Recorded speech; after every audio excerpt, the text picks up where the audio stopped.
자, 반갑습니다. 오늘 우리가 할 내용은 광합성이 잘 일어나는 조건에 대한 걸 배워볼 겁니다. 자, 여기서 우리가 생각해야 될 포인트가 있습니다. 그것은 광합성을 할 때 필요한 물질이 무엇인가? 앞서 우리가 실험을 했던 것 중에서 뭐가 있었죠? CO2가 있었고 빛이 있었다. 그리고 사실 물도 포함이 됩니다. 여기다가 이제 또 이 광합성에 영향을 주는 게 있는데 그게 뭐냐면 온도예요. 이 네 가지에 대해서 할 텐데 일단 먼저 얘기할 수 있는 건 이 물에 대한 건 실험이 좀 어려워요. 자, 어려운 이유는 기본적으로 식물 안에 물이 들어있기 때문에 이 물로 인한 변화를 관측하기가 어렵다고 합니다.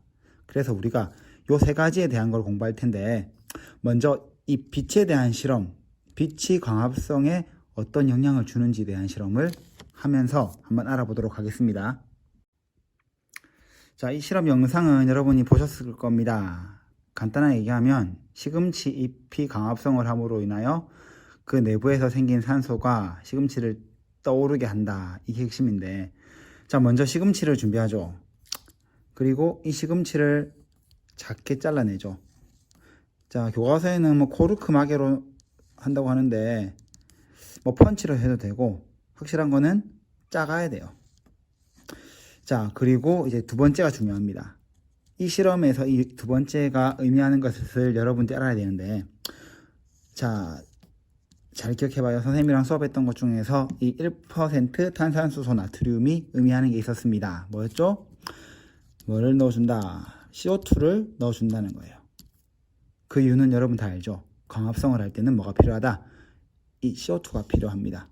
그래서 기본적으로 CO2를 넣어주고, 자, 그 다음, 자, 주사기라고 할까요?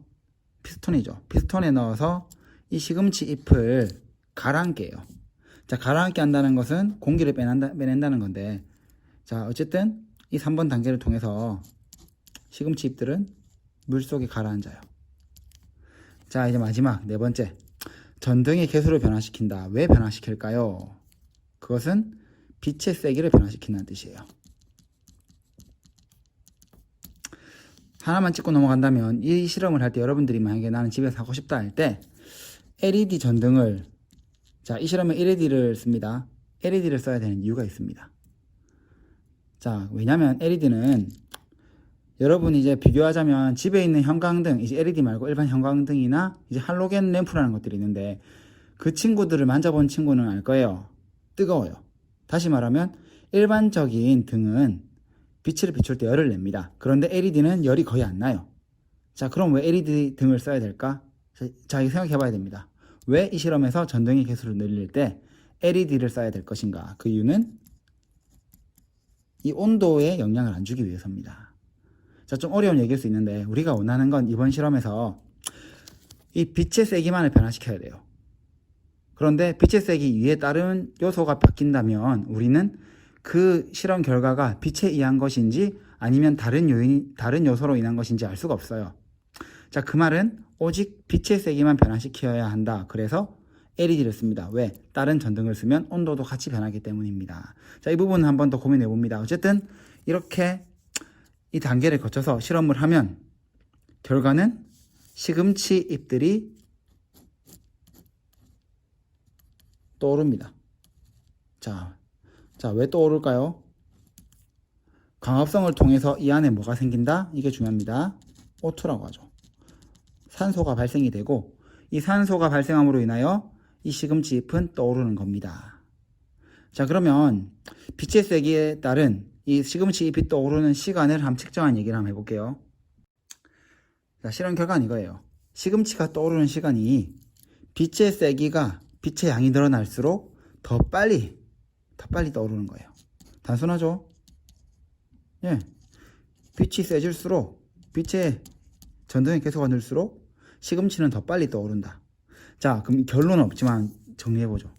이게 뭘 의미할까요? 이 실험의 결론은 뭘까요? 뭐다? 빛의 세기는 뭐라고 하면 될까요? 빛의 세기는 뭐다? 광합성량을 증가시킨다.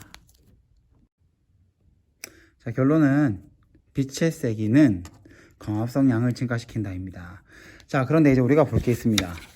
아까 앞서 얘기했던 이 CO2와 빛과 물, 온도 4가지 영향을 주는데 물을 제외한 나머지 3가지에 대한 건데 빛은 나왔죠.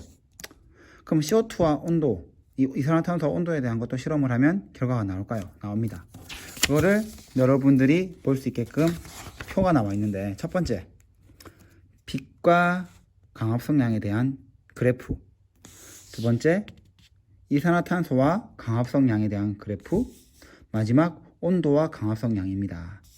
자, 먼저 빛을 볼게요. 아까 얘기한 것처럼 빛이 증가할수록 여러분 그래프 보는 법은 다 알 겁니다. 자, 가로축이 증가할수록 세로축이 같이 증가하고 있죠. 초반에. 그런데 어느 순간 어떻게 된다? 광합성량은 더 이상 증가하지 않는다. 자, 이 말 그대로 기억하면 됩니다. 광합성량은 세기가 셀수록 증가하며 그런데 일정 세기 이상이 되면 더 이상 증가하지 않는다. 자, 같이 기억하면 됩니다. 뭐다? 이산화탄소입니다. 이산화탄소도 마찬가지로 광합성량이 증가해요.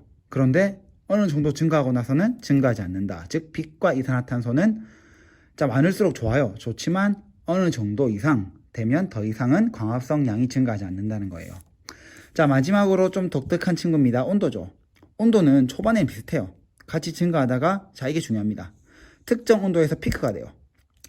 정말 광합성이 잘 되다가 그 뒤로 더 올라가면 어떻게 된다? 이제 오히려 광합성량이 감소한다는 거예요. 자, 다시 말하면 여러분들은 지금 빛, 이산화탄소, 온도에 대한 이 3가지의 그래프를 머릿속에 기억하면 되는데 셋 다 일단 많으면 좋지만 광합성량에서 빛과 이산화탄소는 뭐다? 어느 정도 이상이 되면 증가하지 않는다 이고 온도는 뭐다? 일정 온도 이상이 되면 감소한다는 걸 기억하면 됩니다. 쌤이 재밌는 예시를 들어볼게요. 공장이 있어요. 이 공장에 필요한 원료는 빛과 이산화탄소입니다. 당연히 원료가 많이 들어갈수록 공장은 활발해지니까 더 많은 양의 생산물, 즉 포도당가 산소를 생산하겠죠. 그런데 이 공장에 한계가 있죠. 뭐냐면 아무리 원료가 많아도 공장에서 생산할 수 있는 한계가 있다는 거예요. 그래서 얘네들이 아무리 많아도 어느 정도가 되면 더 이상 생산하는 양이 늘지 않는다는 거를 쌤이 간단한 예시를 보여줬고, 자, 어쨌든 이 3가지 빛, 이산화탄소, 온도에 대한 것들을 꼭 기억하면 됩니다. 자, 오늘 배운 내용들을 정리하고 마치겠습니다. 일단 광합성이 잘 일어나는 조건은 이 4가지와 관계가 있고 이 중에 우리가 중요한 건 CO2, 빛, 온도입니다. 특별히 이번 시간에 빛에 대한 실험을 했고 그 실험을 하기 위해 시금치를 잘라 1% 탄산수소 나트륨 송액에 넣고 시금치를 가라앉게 한 다음 빛을 비추면서 빛의 양을 늘리며 시금치가 떠오르는 시간을 측정한다. 자, 시금치가 떠오르는 시간이 짧다는 뜻은 산소가 많이 더 빨리 생긴다는 뜻이고 그 의미는 빛이 증가할수록 광합성을 활발하게 한다 입니다. 그리고 그것들을 나타내는 그래프, 광합성과 빛, 광합성과 이산화탄소는 일정 세기까지 증가하다가 더 이상 증가하지 않는다. 그리고 광합성과 온도의 관계는 온도는 일정 온도에서 급격하게 높지만 그 뒤로 급격하게 감소한다는 걸 기억하면 됩니다. 자, 오늘 수업을 여기서 마치겠습니다.